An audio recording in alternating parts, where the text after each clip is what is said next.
You're listening to the Align to Amplify podcast. Now, here are your hosts, Sarah and Haley. Awesome. Welcome to Align to Amplify. I am Sarah Garrison. I'm an intuitive business healer, and I am here with Haley Lewis, brand accelerator and executive creative advisor. And today we are so excited to have Michaela Paluck with us today. She is the Western hippie. Yeah, the Western hippie. And she speaks to dead people. I speak to dead people. and she's really into human design.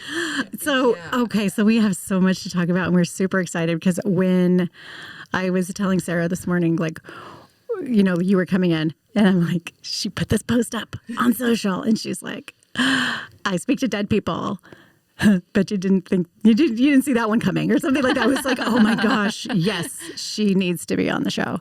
Oh, yeah. So tell us a little bit about yourself. And first of all, I'm curious about the Western hippie because I know we've been connected for several years, and I've watched and I've read all of your posts about the horses and things like that. So give us a little background on the Western hippie and then transition it and ease us into like the really juicy human design and dead people. And dead people. Dead people. Because, you know, that's where we're going. Because, you know, I don't know if you know this about me, but that's what I'm into. I speak to dead people, and I'm really into human design and gene keys. So we're going to be diving in here. Okay. So, I haven't fully tapped into the gene keys. Like, I've kind of dipped my toe in the pool, but I haven't dove in yet. So I'm super excited to talk about that. Awesome. Yeah, you know, it's interesting because now I'm 27 and, you know, it's weird because it feels so old, but then it feels so young. It's the weirdest thing. And my dad is 70. So he had me when he was 47. So it's kind of interesting because I have this. My dad is most people's grandpa's age. So I feel older because I was raised almost like a Gen X or even a boomer a little bit because my dad's an old soul too. And realizing that's been my journey is to become this Western hippie because as a kid, and I didn't realize this, we had a horse that we couldn't figure out what was wrong with him. And my sister, so I'm the hippie out of the two. My sister's only hippie because it helps her horses. So she's like a hippie by default. Love that. Yeah, Out of necessity. Amazing. Yeah, it's a necessity. And she calls me one day and she's like, Michaela, you'll never guess what I did today. What did you do? She's like, I called an animal communicator. I'm like, that's something I would do, not you. That's awesome. Yeah. And so when I was talking to her, I told her, I think, you know, this gift has been coming back in. This was about 1.5 years ago now. And when we were talking about it, and she was like, do you not remember when you were a kid? And I thought about it for a minute. My parents had to tell me I had to make real friends because I could play with the angels, and I liked playing with them better than real people. So I didn't have friends as a kid. I'd go out in the backyard, I'd play with Marina, and I'd go back in, and that was it. So were your imaginary friends angels? Yeah. Yeah. And I thought, you know, when your parents tell you, like, hey, it's your imaginary friend, you just believe them. And I remember after Tony is her name, and Angel Hand Ranch, she's an amazing animal communicator. After talking to her, I realized, oh, they weren't imaginary friends. And I had a memory of when I lost my wings, quote unquote, because I was standing in my mom's bathroom. It was like, I can't play with you anymore because I'm becoming the weird kid. And so then totally just disconnected myself and didn't have a spiritual relationship really at all. Like I kind of went to church and things like that. But the ironic is when I learned human design last year, my most important gate is gate 47, which is the gate of realizations. So it's having those downloads from like God, the universe, you know, whatever it is, because that's where my creativity comes from. But I was programmed, I think my dad being the boomer or, you know, the really old school guy, it's logic. It's drive. It's you work hard, and I don't care if your body is, you know, giving out on you. I don't care if, you know, feel like crap 90% of the time. Like, you keep going. And that was really from that time as a 4-year-old to this last year when I, you know, did a deep dive on my healing journey. That's what it was. I was just, you know, going against my nature. And now at 27, I feel like, oh, we're coming back. Like, we're coming back home, and I feel like it's really just begun. You're putting your wings back on. Putting my wings back on. I love that. Yeah. I love that. So I read about, like, because we have this application that everyone fills out, and you filled yours out, and your human design, it says a 5-1, correct? Explain. Is that the warning? Well, a 5-1 Explain. manifesting generator. Okay. My business coach is a 5-1 manifesting generator. Really? 5-1 manifesting generators do all the things, and a 5 is a heretic, which means they call people out on their shit. Excuse me. I think I'm going to get us in trouble with like Apple and stuff because I've said that word twice now. Whatever. We'll go with it. But they call them, and because you've got the one investigator line, like you see it. You can see the truth behind what people say. Like you are just lasered in. And a manifesting generator just doesn't need sleep. They can just go forever. Is that true? When we're lit up. I'm writing a book right now. I mean, I wrote till 3 a.m., woke up at 7 a.m., and like ding, ding, ding, ding, ding, and then went back and da-da-da-da-da. When I mean, if this puts it into perspective, so that's me when I am lit up. I mean, I could write this book all day long and not sleep. It's okay. On the flip side, when I was farming with my dad, after I moved back from LA, I was sitting at a restaurant with my friend and passed out. Like, just pure exhaustion. So I feel like it works in reverse in a way. It can charge you, but it can also drain that battery too. So that was kind of interesting going against my alignment in human design. I ended up in the hospital. But then on the flip side, going with my alignment, writing this book that I feel like is really, God's been asking me to bring it into the world since 2019. You know, it's like, oh, this is what it feels like to be in alignment and the power of human design. And it's just so beautiful, really. How did you find human design? Do you guys know who Catherine Zenkina is? She's Manifestation Babe. No. I don't. No. Is she local to the Portland area, or you found her online? Online, yeah. Okay. James Wedmore is like a really big online business guy. I've just followed him for years. It's one of those guys you see in an online YouTube video and you're like, it's a cool dude. And him and Catherine are good friends. So he promoted her course. I took her course, and she had a section on human design. And it was just kind of like everything started to make sense. Like, oh. And then you're like, I need to know more kind of thing. It's weird. I just get the energy.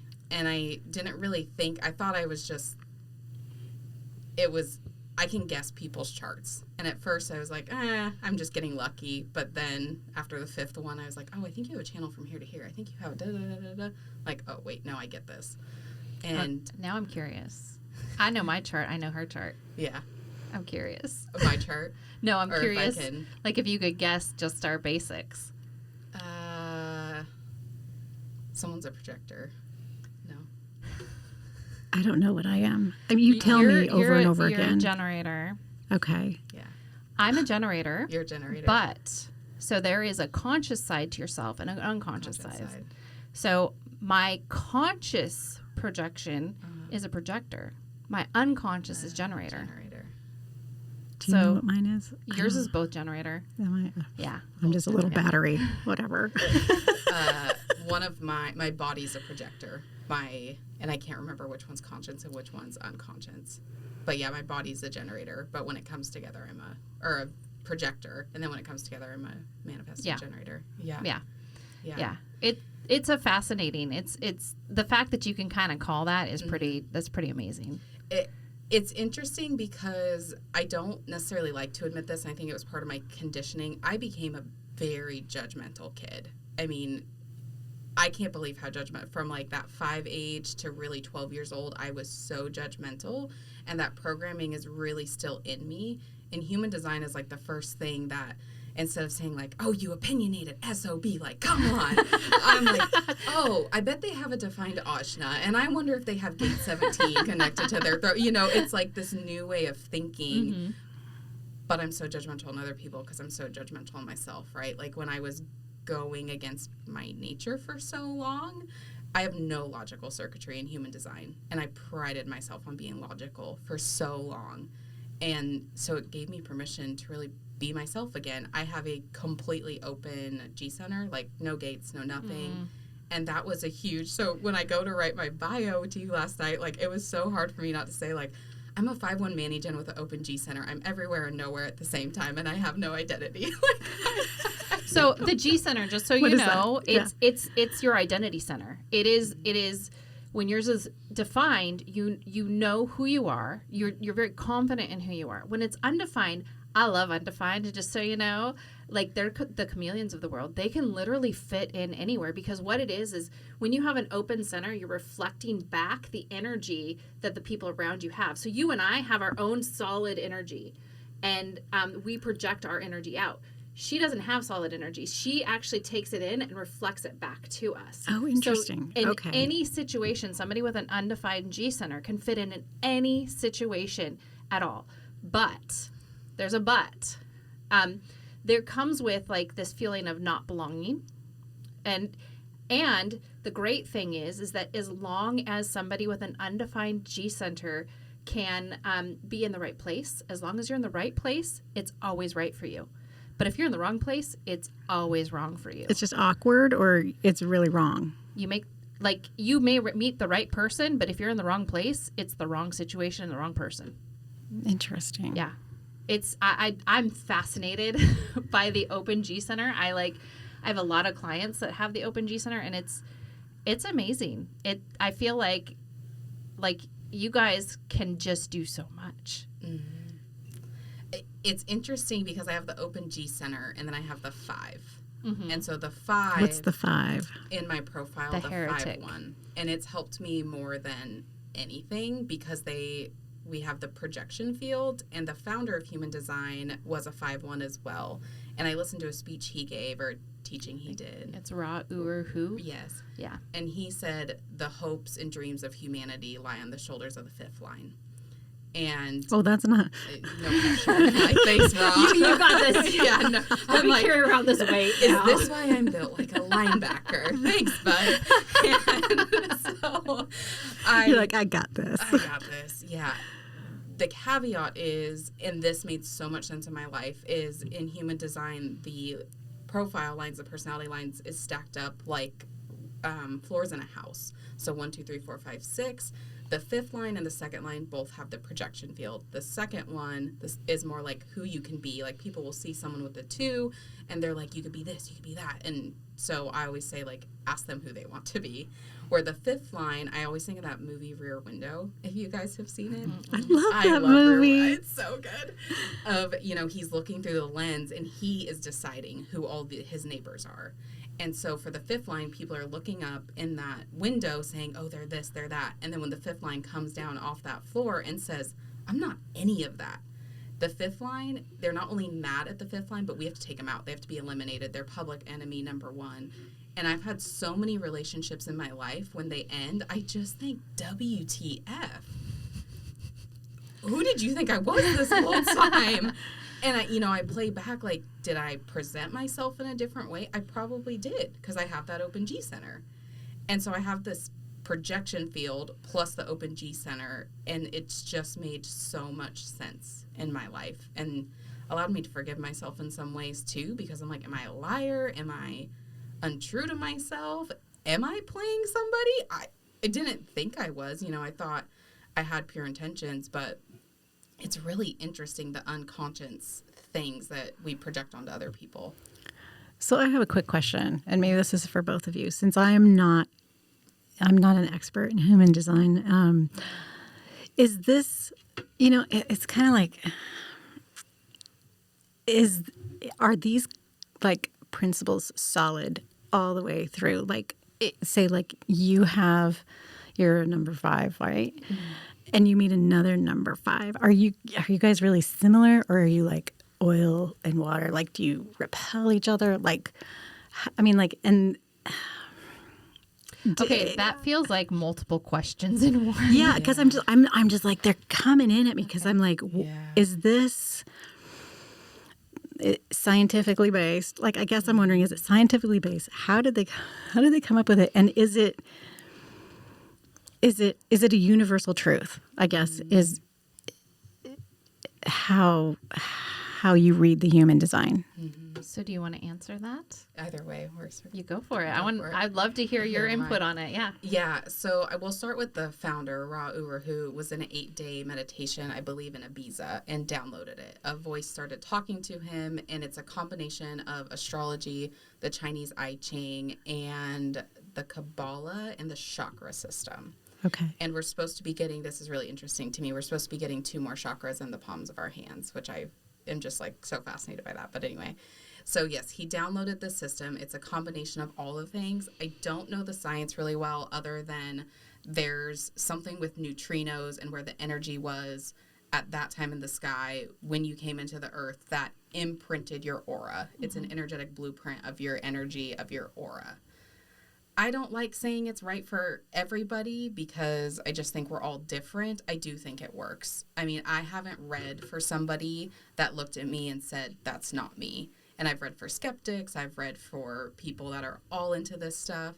And I think this is just my opinion. I don't know if this is true about human design or not. I think there's just something unconscious that we know about ourselves, even if we're betraying it, even if we're disowning it. And human design, from my perspective, has given words to that. Yeah. So say you have twins and they're born like 3 minutes apart. Yeah.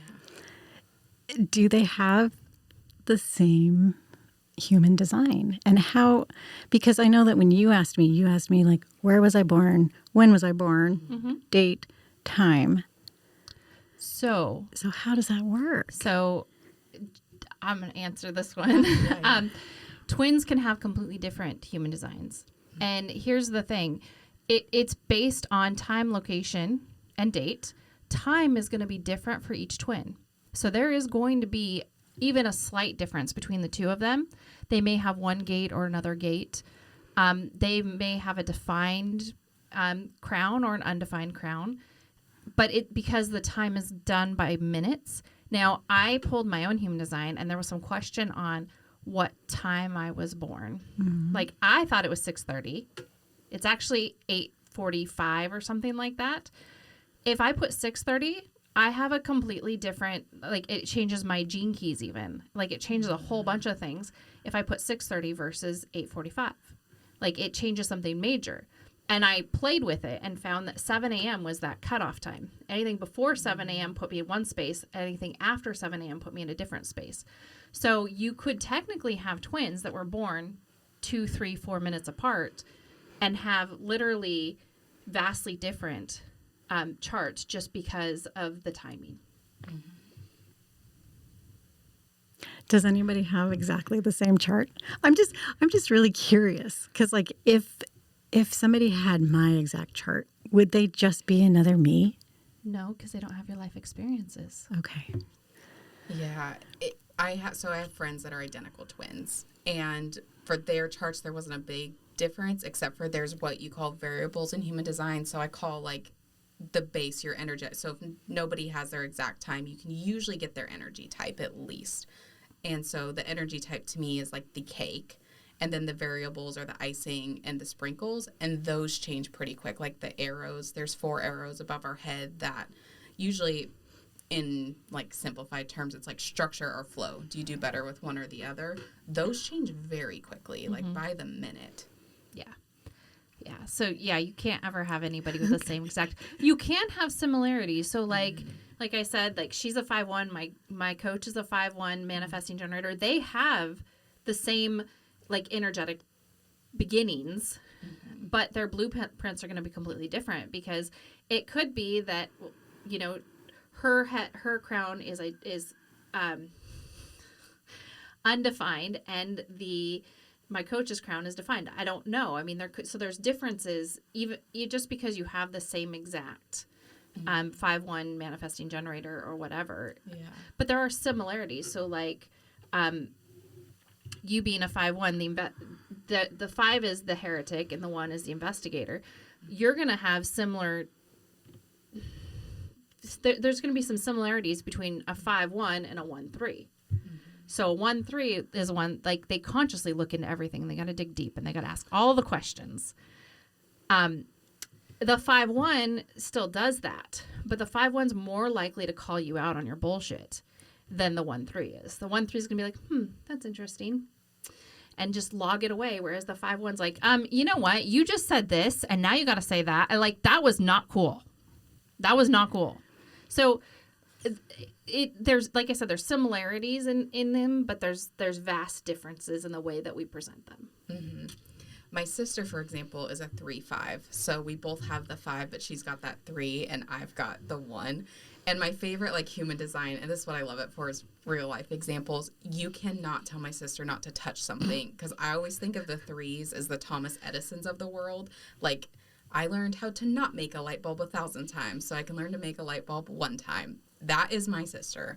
And so we needed a second water trough for the horses. Our tack room does not have a ladder. You have to stand on a panel, and you have to jump onto the tack room from the panel. That's awesome. And I told her, when I put that up there, because we had the hay stacked up when I put it up there, so I just had to climb up the hay. It was safe. Yeah. And the way she had to do it was not safe. It's a little sketchy. And I told her, it has a hole in it. That's the reason I put it up there. But you could just see the look in her eyes. Once she decided she had to touch it, there is no going back. And I start to argue with her, and I paused for a moment. I said, you know what? She's a 3-5. The best thing I could do is catch her when she falls. And that's the 3s. The 3s can't be told what to do. They have to experience everything. And everything's the end of the world. Oh, wait, is that me? Am I a 3? You're a 1-3. Okay, good.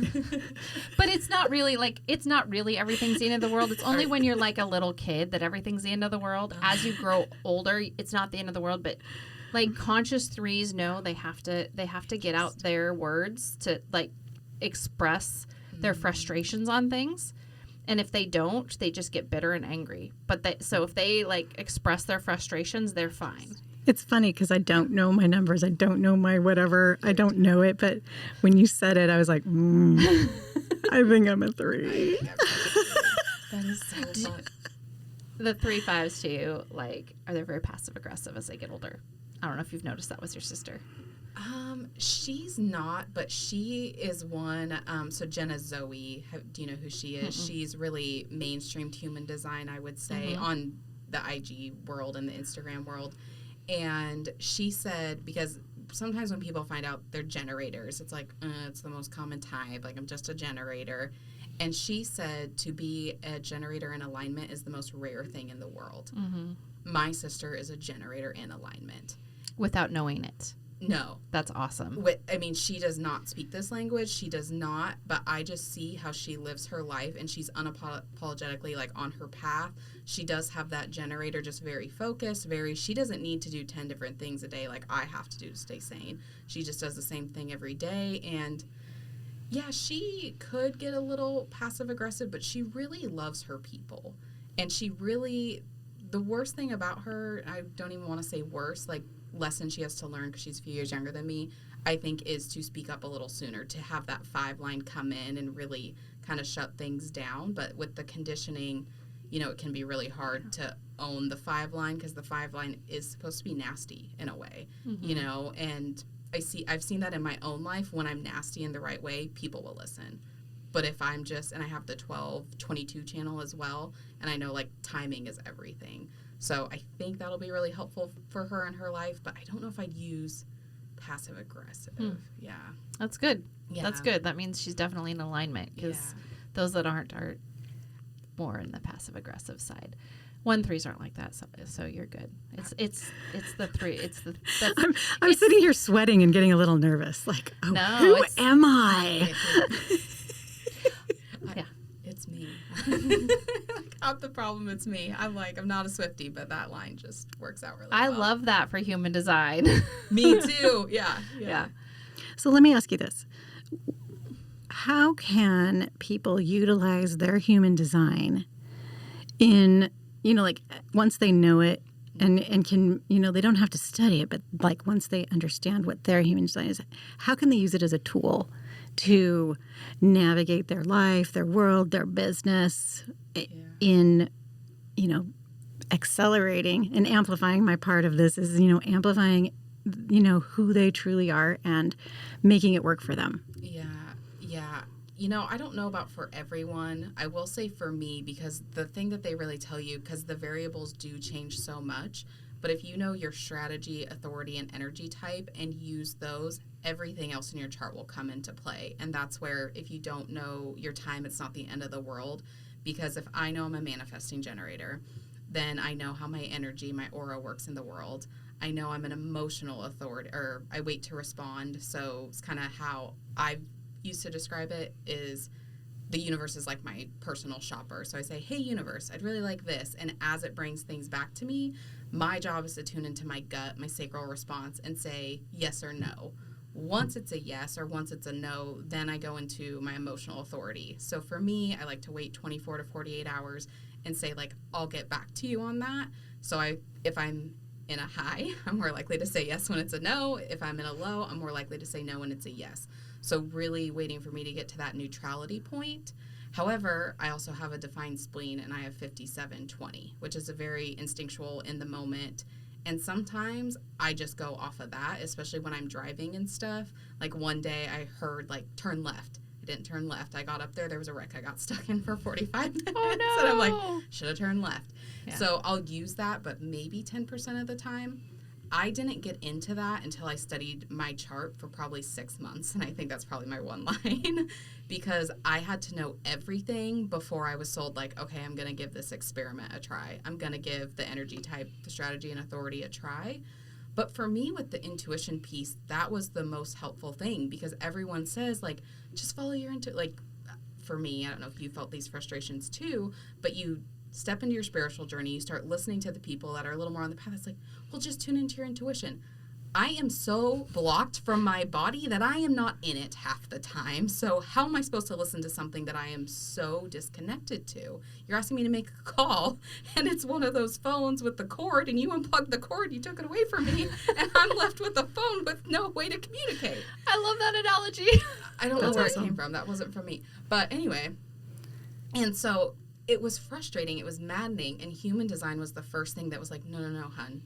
You're an emotional authority. You have to ride the wave. And that's how your intuition speaks to you.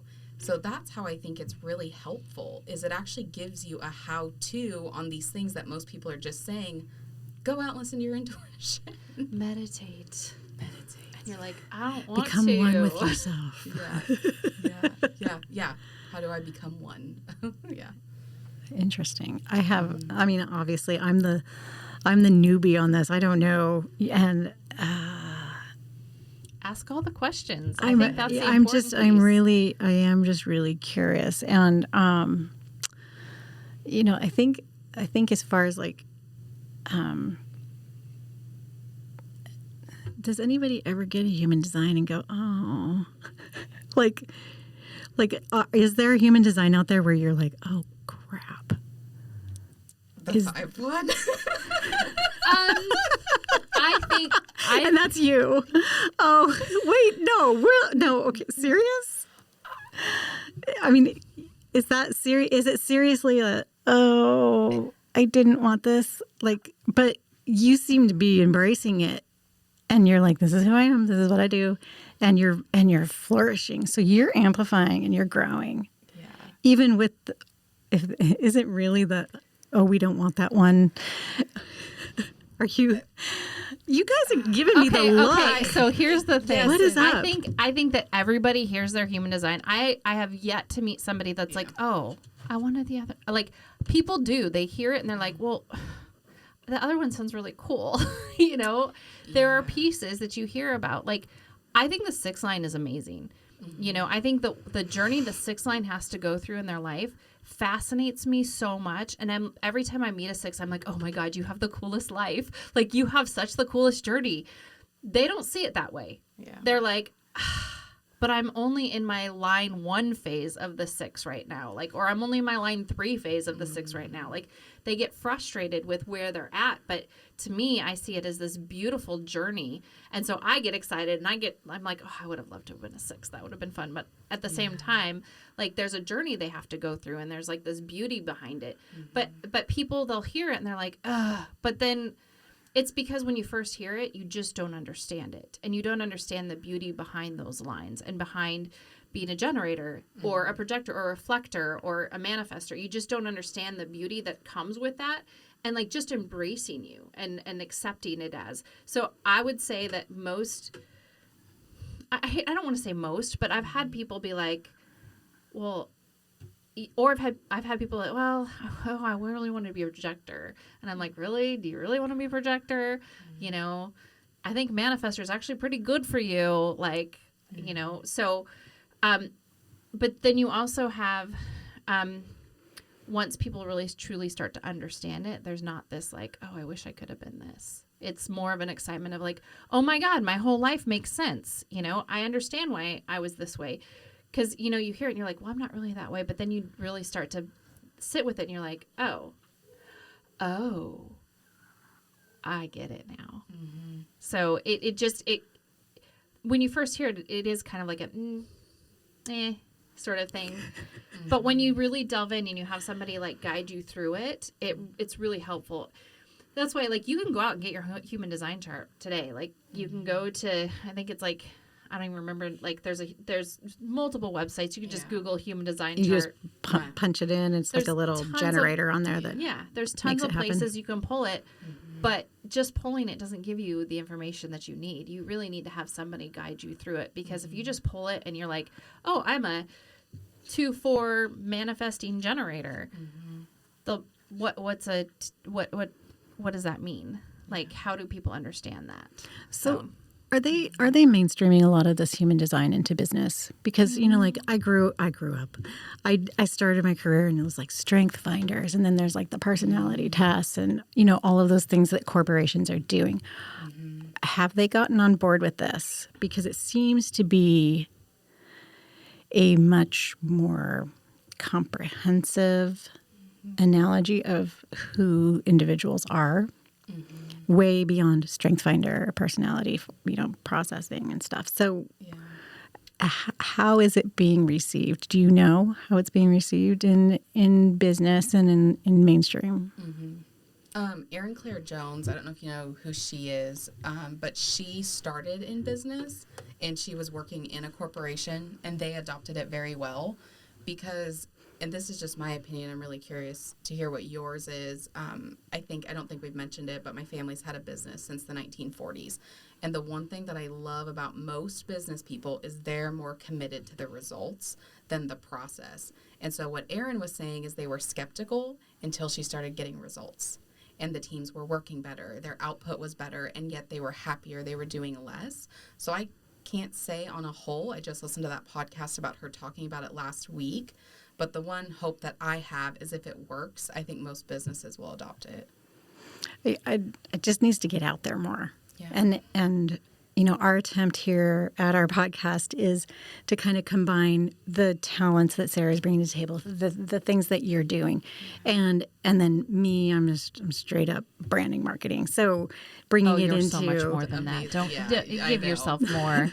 But to bring these tools in a unique way to, you know, the stodgy old business world, to amplify what they're doing and making things so much better. Yeah. And so I feel like we're kind of like breaking ground, like we're trying to break ground and we're trying to bust through those old, you know, doors that are in place right now. Mm-hmm. Yeah, no, 100%. And Jenna Zoe talks a lot about new paradigm, which is so fascinating to me about this new paradigm of business. So I think it's coming. I really do. And it's so beautiful, and I just do want to say you are so much more than that, because I was just thinking about, you and I both have the one line, which I obviously wouldn't have known when we met back in 2018, but I remember I was so lost then. Like, I had left LA, and then just from when I moved back to meeting you, like, things were just, I was not in a good spot. And I have a really hard time owning the things that I'm good at, and I remember coming in with the packet, and you're like, whoa, like you saw something in me that I didn't see in myself. And It's funny because I think we both saw each other's one lines, because I get your packet and I'm just like, there's so much detail. It's so amazing. She's thought of everything, and she's asking this question and this question, and it pulled so much of my visuals out of me. And then you read it and you're like, I've worked with way bigger companies, and they do not give me this much detail about their brand. And so it was a really beautiful moment of how, like, our human design came together, and your questions, like, hold my vision out of me. Like, so I only worked with you with that one experience, but I feel like that is something you bring to the table. You pull people's genius out of them. Oh, well, thank you. You totally gave me goosebumps because I remember when we worked together. Yeah. And it was kind of magical, the brand that we put together. It was just kind of like boom, boom, boom. It was smooth. It was not hard. That's awesome. And it's because you filled out my form in detail, and you gave us everything. It was like when I read it, I saw what your brand was. I could see it. Yeah. So it's fantastic. Okay, so I want to switch. Well, segue teeny bit and go into dead people. I was just about to say that. I'm like, okay, enough of the human design. Like, I'm fascinated by the human design, but I am so incredibly fascinated to hear about what awakened this. Like, you talked about the angels when you were a kid, but what awakened this dead people conversation? Like, I want to know. So how did it start? What happened? Mushrooms and Molly. That is actually a real thing to go on a spiritual quest. I've just never done it before. So, yeah. Oh, man. It's so funny because, you know, like I said earlier about that judgmental, like, really stuck period in my life. If we traveled back in time and talked to that Michaela, like, she would disown me. Like, how dare you? Time out. Yeah. I'd be like, what did you do? Like, you said we were never going to do drugs. You're supposed to be a cool little girl. Yeah. Yeah, you're supposed to, like, walk the straight and narrow and don't step out of it. And it's just so funny. Screw the straight and narrow. I know. It's That's so boring. It's so crazy. So, yeah, I mean, really, I think this comes from the business side, and this is a conditioning that I actually really am thankful for because I do have an open crown and ajna center. But the conditioning of the business brain, I do think, has shaped me in a lot of ways to be more committed to the results than the process. And I do think that keeps me open to trying new things. So really my story, and I had mentioned to you girls, I'm writing my memoir, and it's really this first stages of my life. And what put me on this journey, like, in hindsight, was I was sexually assaulted by the guy I was taking horse lessons from at 12 for 3 months over the summer. And go through the trials, do the whole thing. Well, in between that, I started having memories come up of being assaulted when I was 3 to 5. And so I told the detective, like, hey, these memories are coming up. I watch a lot of Law & Order SVU, and they say if I lie, like, this is going to screw things up. So I just want to tell you this. Little did I know he reported it. So they ended up taking that to court, too. So I had just years and years of trials in court and get out of it. And I met someone who had also been assaulted as a kid. And I don't know how, maybe gate 47 in hindsight, at 14 years old, that I realized if I did not deal with this, I was going to end up like her. And she loved people. She wanted to love people, I think would be the best way to put it. But she had, and my spiritual guidance counselor that I work with right now says traumatized and hypnotized. It's both attized. And so many of us are hypnotized by our trauma. Mm-hmm. And she was so hypnotized by her trauma. You know, she would steal. She was, like, in so much debt. Like, she wasn't allowed to be on her husband's bank account because she would spend all the money. Like, there's just so many habits. And I just remember looking up at her, like, God telling me, like, I put her in your life so you would know what you're going to end up if you don't basically get your crap together. And so I thought I had dealt with it from 14 to 19. I thought I dealt with it. Like, I thought I healed myself. I learned how to not hate the SOB. Like, you know, I thought I was doing pretty good. And I entered my first relationship, and he's 6'2", I'm 5'3". He picked me up to kiss me one night, and I went up into outer space, and it took me a minute to get back. And so it was this moment, like, I'm not okay, which I should have known because the first, like, few weeks of our relationship, you know, just writing the book has really put it in perspective of, okay, you really like this guy, but you were avoiding him. Like, there was just so many trauma patterns that I had that I didn't even realize it, but me blacking out on him that night was like, okay, I got some crap to do. Go off to LA from 19 to, I I think, yeah, so I was 19 to like 23, 24. Again, thought I was, and I was doing better. I started going to personal development seminars, started going to therapy, but I just knew that I wasn't getting to the root of whatever these issues were. And I couldn't put words to it. And I started listening to Tim Ferriss and Dave Asprey, and they start talking about how every billionaire they know has done psychedelics. And I'm like, what is going on here? Like, why are all these rich people doing psychedelics, but they're illegal? Like, it just turned something on in my brain to start questioning the status quo, I mean, if you will. Mm-hmm. So I'm like, if these people are doing it, there's something to this stuff. They're finding some answers somewhere. Yeah. And Tim, what was kind of my final straw, I guess, said he was open about his sexual trauma and said how psychedelics gave him the most amount of healing. And that was really like, I'll do it. I don't know how I'm going to do it. So just got really, it was really a God thing. Because I joke about Molly. It's not Molly. It was MDMA. So MDMA is the therapeutic grade. Molly is the party drug. And MDMA, the cool thing about it is it's all subconscious memories. So when you're under it, where like mushrooms and other psychedelics, other things can't come in. Mm-hmm. MDMA, it's just you and your subconscious and hormones because you're really high.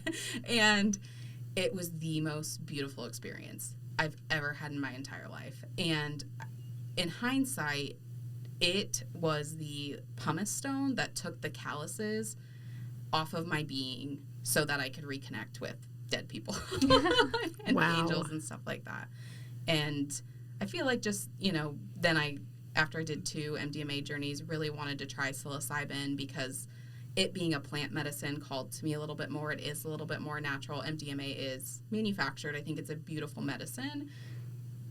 And the hippie part of me is still like, I like the idea of mushrooms better. And mushrooms, I really felt like tapped me more back into that intuition, self-worth, and the microdosing is what I've done the most with mushrooms because it's like a daily, it really gives me an energetic balance on the daily, where the MDMA and that it's like a therapy session. You go there, you do a ceremony, where this to me is just a really energetic up level on the daily. Okay. Interesting. Yeah. Wow. I mean, I'm fascinated. And so when you started this therapeutic medicine, medicating, we're okay. Here's the question: were the ghosts just lined up to talk to you? Like they'd been? Were they always there, and then you could just see them now or hear them? Like, do you see them? Do you hear them? How does this happen? Yeah, hearing is my primary, the strongest gift for me. When I started meeting claircognizance and clairaudience is the strongest for me. The claircognizance is really strange though. So explain to our audience what those two things mean, because a lot of people don't understand that. I have all these abilities and I don't call any of them that. So explain it. Yeah, because I know it's like we want to label something. The claircognizance to me is just a knowing. And so this is the example I usually give. My sister was having an issue with her horse. She asked me to get on her and see what was wrong. I touched the bridle. I was like, oh, she doesn't like the bit. And I got off. And my sister's like, you didn't even do anything. I'm like, I don't need to. And then we called the horse communicator that's clairvoyant so she can see things. And I was like, oh, that horse doesn't like the bit, but your sister told you that. I'm like, yeah, I did. Yeah. And so then the clairaudience is the hearing. And then after I met my friend Tony, who can see things really clearly, I just thought that was really cool. So I asked my guides to help me with that. So sometimes I can see, but when I really realized that I did have that gift, my friend had gave me some mushrooms and was like, hey, go on a hike. It's like seeing things for the first time. Well, I ground them up into a smoothie and sat in my backyard and talked to a tree. And, as we do. As we do. And my friend's dad came to talk to me. But I was high. So I was playing with the grass and I didn't have time to talk to him. And that childhood friend, Marina, came back in to play with me that day. And so then I called my friend Tony and asked her for help and guidance of how do I tap back into this. And it's really interesting because sometimes people come into my body and I can see, like, they'll show me how they love their people, which is really beautiful. And I don't know if that's my Open G Center. I've kind of always wondered. But yeah, it's kind of hard to explain because I feel like once I was open to it, something new will show up if I'm ready to receive it. Now, can you intentionally call upon specific people, or do they just show up and then you've got to figure out what the message is and who you need to get it to? Yeah, usually if I'm talking to somebody and if they're talking about someone that's passed away, it feels like permission. I do ask my personal guides to vet people for me because I've had rough experiences and I had something attached to me one time that it was just terrible. So I do ask my guides to kind of vet people for me. That's when it comes in. But Sarah and I were talking earlier, like, it can be a little scary sometimes, so I try not to be too open if people ask. So, yeah, I don't really have things come to me at whim unless it's, I don't know that I ever have because I try to keep my boundaries up over there. So you keep it fairly intentional. Yeah, and so if my friends ask, yeah. Yesterday was the first time that my friend had asked me to talk to somebody specifically for her, and I'm like, I'll see if I can purposely connect in, but I usually just let it happen. Okay. I find this really fascinating, and being really close with Sarah, who has a very similar gift, and seeing and personally benefiting from her gift. I'm just in awe of that. And now I'm sitting in a room with two people that can do this and that have this incredible gift. Yeah. That and so I'm just kind of basking. I'm just basking in it right now because it's pretty amazing. Well, you have the gift too. Yeah. You do. You know that. It's different. But you still have a gift to connect. So, I feel like everybody does. I'm a firm believer. So, like, I used to believe, like, this is the weirdest thing. I've gone through this journey. I used to believe that, like, I was born with these gifts. Like, this has been my entire life, my entire existence. And I used to say, oh, these people, you can't just, like, get the gift suddenly. That's not the way this works. Like, but I've learned, especially, like, I took a class on theta healing, and I became a certified theta healer. And through that process, I realized anybody can do this. And a lot of us have different ways we do it. A lot of times it happens in our dreaming state. We don't realize it. I'm a dreamer, but I'm also a visualization person, so I see things. Yeah. But yeah. But everybody has the gifting in them. I know you have the gifting because of our conversations that we've had, and yours is, like you said, the dreams. But I believe everybody can activate this within them. It exists in all of us. It's just about activating it and getting past the traumas that we have in our life. And that was a big piece for you, is like clearing those traumas and breaking away from that chain that bound you to this earthly existence. Because there's a piece of it we have to release the chains that bind us here. I mean, but we can't get our head so up in the clouds that, because the connection will stop. We have to stay grounded in this earth and elevate ourselves into the clouds. It's an interesting experience. And usually when people are sleeping, it's like they just subconsciously do it. Mm-hmm. So you have the gift too. Yeah.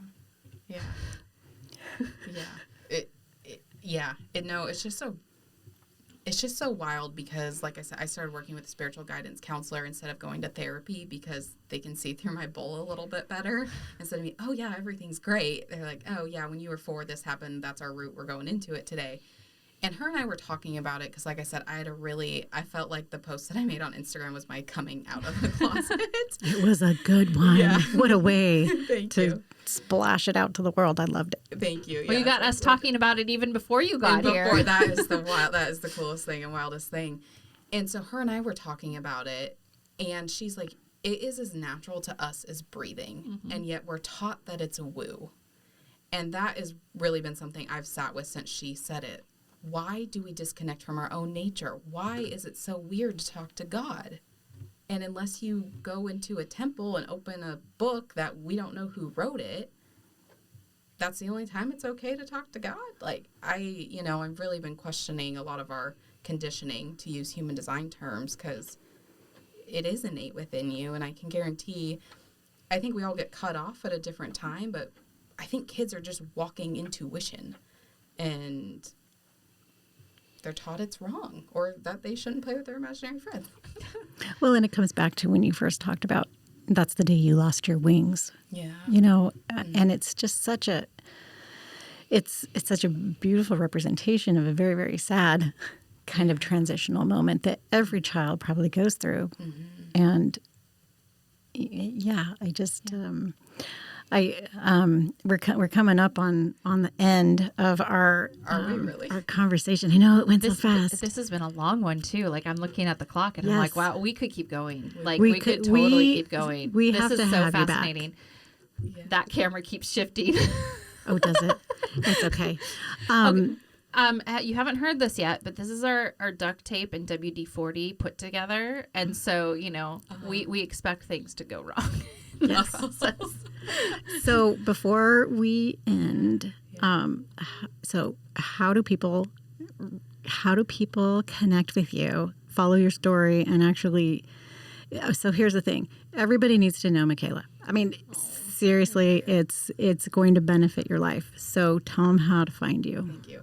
Yeah, Instagram is the best way right now. That's my hub until I get everything built back up. I'm in the middle of a rebrand. So yeah, Instagram at Michaela Paluck is the best way right now. Okay, the Western Hippie. The Western Hippie Podcast, yes. And we'll have all of that in our show notes as well. Yeah. So it'll definitely be there.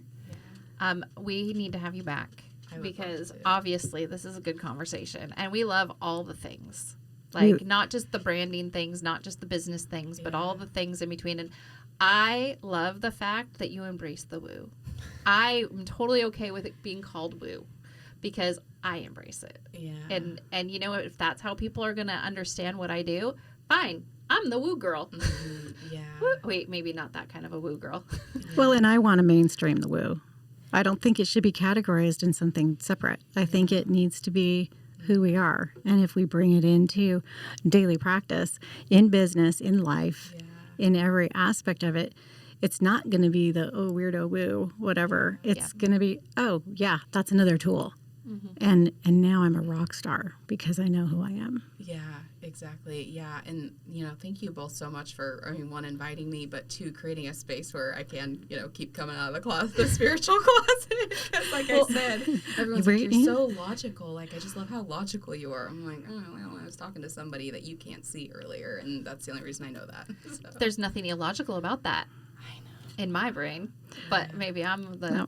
Well, and you're out there now. Yeah. It's happening. It is happening. And I think it's the right time for a lot of this. Yeah. So I look forward to our next conversation because there's so much more to talk about. Yeah. Yes. Anyway, so until next time, thanks for joining us. And Yeah. Thanks again. We'll see you next week. all right, Thank bye. you.